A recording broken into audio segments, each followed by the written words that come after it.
ইংরেজি শিক্ষা করা একসময় আমাদের খুব একটা চাহিদা ছিল না। অনেকে মনে করতাম যে ইংরেজি শিক্ষাটা আমাদের জন্য সমীচীন নয়। হ্যাঁ, তৎকালীন সময়ে যারা বুঝে কথা বলেছেন বা কেউ যদি এরকম বলে থাকেন তাহলে সেটা ভিন্ন ব্যাপার হলেও যখন পরিস্থিতি উল্টে গিয়েছে তখন মনে হয় আমাদের সিদ্ধান্ত পরিবর্তন করা প্রয়োজন।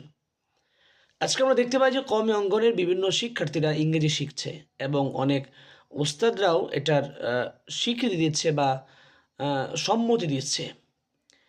আমার কেমন যেন মনে হয় যে মানুষ যেটা প্রয়োজন যখন, তো আমরা তখন সেটা শিখি না বা তখন সেটা আমলে নেই না। কিন্তু যখন আমরা বুঝি যে এই জিনিসটা না হলে এখন হচ্ছে না, তখন আমরা খুব গুরুত্ব দেই। আর ততদিনে এটার যে ক্রেডিট বা ততদিনে এটার মানে শেখার যে একটা প্রাথমিক ফলাফল সেটা আমাদের থেকে অনেক দূরে চলে যায়।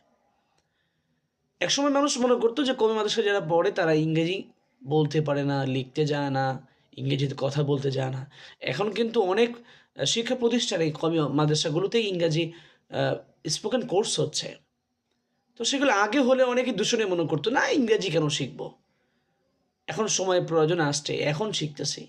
আমাদের অবশ্যই ভবিষ্যৎ প্ল্যান থাকা দরকার যে কোন সময় কোনটা প্রয়োজন, কোনটা আমাদের শিখা প্রয়োজন, কোনটা ব্যবহারের প্রয়োজন। এখন শিখছি। কিন্তু সেটা কিছুদিন আগে শিখলেও পারতাম।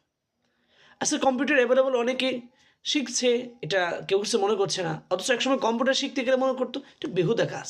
এই কম্পিউটার শিখে কী হবে? তা বাদ দিয়ে বেশি মোতালা করো, কিতাবাদি পড়ো। কম্পিউটার দিয়ে কী হবে?